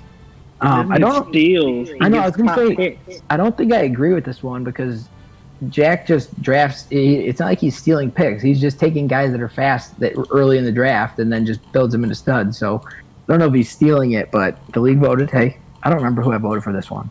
I feel like Draft Doctor would be the guy who never shows up. Well, that would be freaking. That would be Chad. Yeah. So I do this. So I actually like this one. This is a cool award. It's called the Blind Side. So it's the most underrated community member. This one goes to Grizz for all the work he does behind the scenes, the work he's done on the Madden mod, giving us the All-Star games and the Legend games. He was on staff for a little bit, helping me out. He's always around. He's a guy that if I'm not there to advance it or not at the council, I can always give him admin privileges, and he can go on and just advance it real quick and hasn't screwed it up, which is a compliment to him. And then these last couple are actually pretty good. I'll give Regan a little bit of the next one is called Tall Tales. So this goes to the XCFL user who came up with the best storyline for a player and the user. And this goes to Rob and Ahmad Bates. Oh, okay, fair enough. So Rob gets the Tall Tales X Factor. So shout out to Rob for all his work he does, Twitter, his articles, in the chat. He's gotten good grabbing pictures. So see, Bates gets another award. Boom, we didn't forget about. Bates should have been just racking them up. Debatable. We got two white receiver in Indianapolis. Oh boy! So we got two left here. The next one goes to SWAT team. So it's called SWAT team. So it goes to the best user with user coverage, and this one goes to Tosh. Tosh and his stud-filled secondary that all made the top 25. So Tosh wins the SWAT team X Factor. So congrats to Tosh for snagging that one. Grizz said he went wings. I could see Wings winning this one. I could see Kylo. I could see Jack. I could see anybody but Drew. Drew is terrible in user coverage.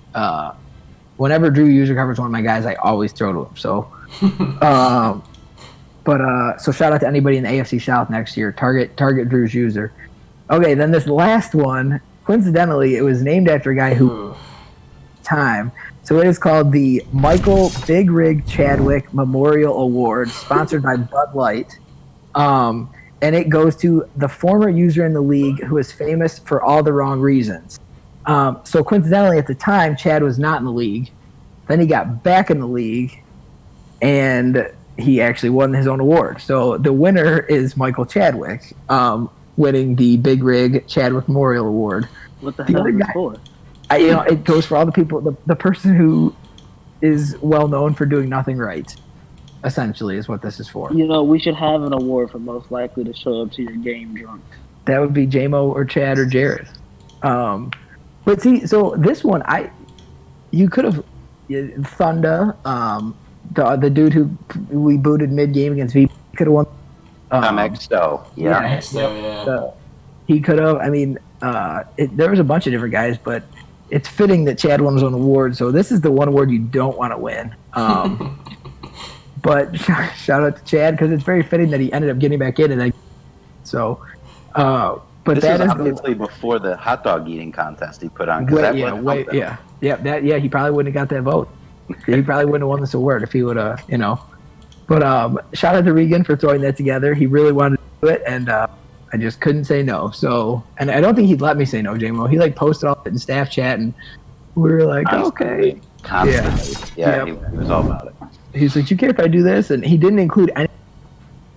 He just had a survey, and we're like, okay, cool. And then he just posted all the. I'm like, oh, okay, there we go. But shout out to Regan for throwing this together. Dude, that was one of the worst guys we've had. Hopefully he's watching. But that is going to wrap up our award show. Sorry we kept you guys almost freaking 2 hours. I really appreciate everybody who tuned in. I would not want to have to watch this one back live because that is going to be a long one. Kylo, thank you for all your work you did producing. It was a heck of an effort there with almost 70 graphics. So we really appreciate that. I had to bring in the A-team. Said I don't know if Regan can handle it. Shout out to everybody who made it through the cycle or who joined mid-cycle and is a good member. We added a lot of really good content members and guys with a lot of talent that we can use for cycles to come. I really like what we have here. This is J-Mo. I mean, J-Mo, Boone, you guys have been here multiple cycles. This is by far our best cycle we've ever had. Not only getting 14 seasons in, but just the overall commitment, the amount of user rank points we saw racked up. I mean, it's absolutely insane. User points are crazy. Absolutely crazy. It just, I mean, to see people, fighting for those top spots and really, guys are doing user points and not even asking for user points or doing stuff, for the league, and it was really cool to see. But I'm for one happy we can lay this cycle to bed for a little bit here before we kickstart Madden 21. Amen. This was a long cycle. Shout out to you guys. There's no other leagues out there that run through seasons like we did. I mean, we were racking up seasons in 20 days. I've never seen anything like it, and it was. I mean, everyone was even going into the last couple of seasons. We still had people, playing right at advance. We'd see 6, 7, 8 games go off right when we say advance. So yeah. I was still having fun, man. That helped us. That made it. Made the people stay around, because if you were sitting here and your team wasn't good, and you weren't really doing well, if you had to drag through a season for a month and a half, you'd pretty much be done with the cycle. So the turnover. Did we lose him? Fantastic phone call. The quick turnover made things great. So it was just exciting, man. I appreciate y'all, because I'm not a patient person. I'm not, when it comes to advancing, I want y'all to advance ASAP. And I apologize when I am the guy holding us up, but it's never usually my fault. However, appreciate y'all. That's the one thing, we're a 72-hour advanced league, and, that we really operate like 48. We really operate 40, and lately 36. Yeah, it's been impressive. So I'll be interested to see what happens if we ever get back to reality. But like I said, shout out to you guys. The league is what it is. We have 32. Well, it's a couple of new guys. We'll see how it goes. But we got a solid core of guys here that really represent the XCFL the way we want it to. So shout out to you guys, and thank you for tuning in. I'm your commissioner, Nick. With me was Boone, J-Mo, and Kylo producing. Thank you for tuning in, guys, and we will see you in Madden 21. Adios.